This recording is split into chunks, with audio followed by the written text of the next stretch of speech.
Hi guys, welcome back to my channel. So in this video we'll go over evaluating the limits using continuity. Alright, so let's get started. So here I'm gonna walk you guys through some theorems that you have to know before you would be able to solve the problems of the limits using continuity. Okay, so here it says that if the function is continuous at b and the limit of g of x as x approaches a is equals to b. So it's like you know that the function is continuous at the b and the limit is equals to b. So then what you can say is that the limit of a composite function as x approaches a is equals to f of a. Okay, is equals to f of b. Sorry, it has to be b over here. That was a typo.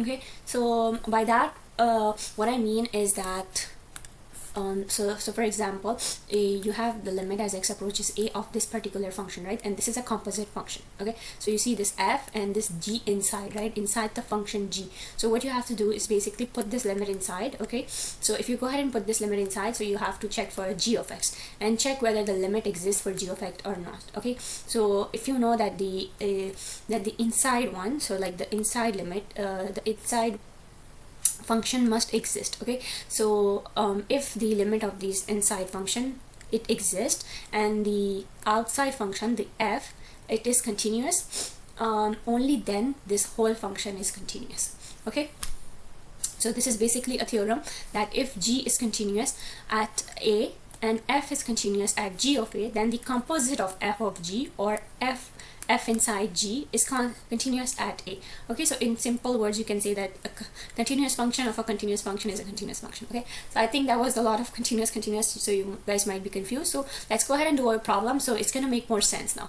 Okay, so now the problem says evaluate the following limits using continuity. So I forgot to write the problem. I'm gonna write it right now. Okay, so we have the problem over here. So here you guys see that this is a composite function as well. So the outside function is f of is the function f square root. Alright, so this is the function f and this is the inside function. So then you have to break it down. So you're gonna write f of x is equals to square root of x, and then you have your g of x.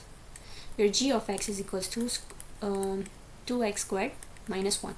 So now let's go ahead and find the domain of each of them to find the continuity. So square root of x, it's basically something like this. Okay, so the domain of it would be like including 0 and up to positive infinity. Okay, and since it's the domain and there's no discontinuity over here, so this is the interval for continuity as well. And this is a polynomial function, so this is continuous everywhere. Real number is the domain of this one. And now what you're going to say that since you know that the outside function is continuous, right? So here our theorem said that if the outside function is continuous, so you know that the outside function is continuous over here, so you can now go ahead and check the limit of the inside function, right? So let's go ahead and put this limit inside for the g of x, right? So now we only find the limit for the g of x. So if we go ahead and find the limit for g of x, so we get 1 over here. Okay, and so now we can say that the limit exists, right? So the outside for the outside function limit exists and the inside function is continuous. Therefore we can conclude that this whole function, the limit for this whole function, is continuous, right?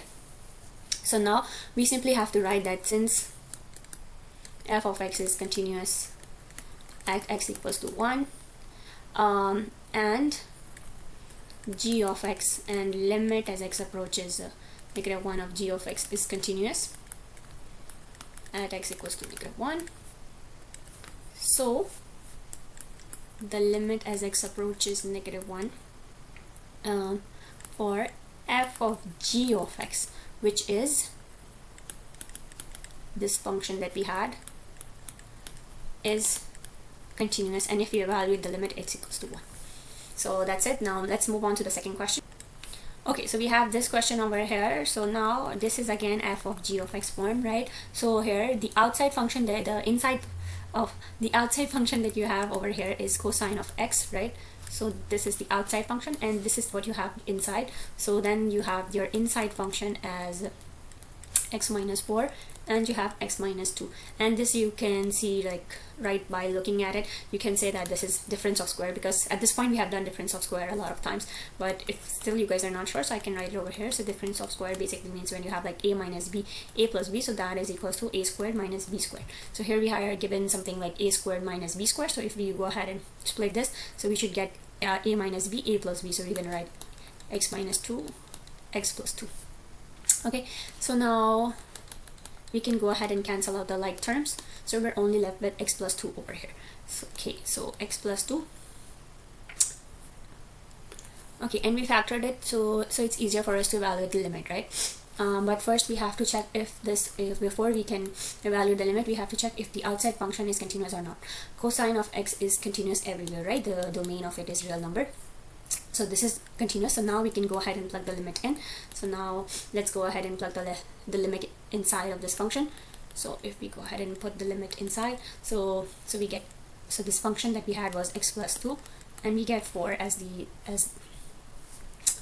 limit for g of x. So now since the limit exists and the function is continuous, so now you can conclude that f of g of x is indeed continuous, right?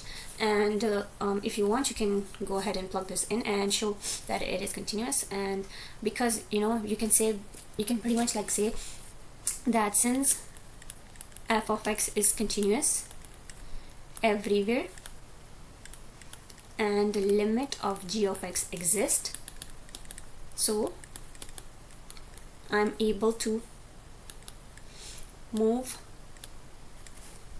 my limit inside f of x. Okay, so now we can go ahead and put the limit inside.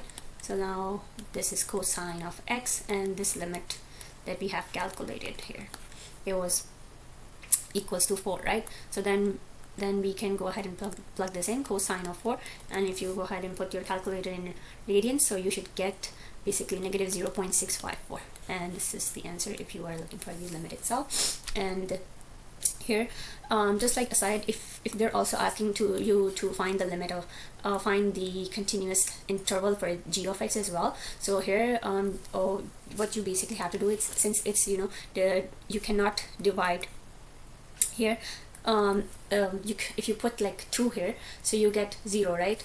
You get 0 over 0, right? So here there's a discontinuity at x equals to 2, so then here the interval for the continuity would be negative infinity to 2 and then union 2 to infinity.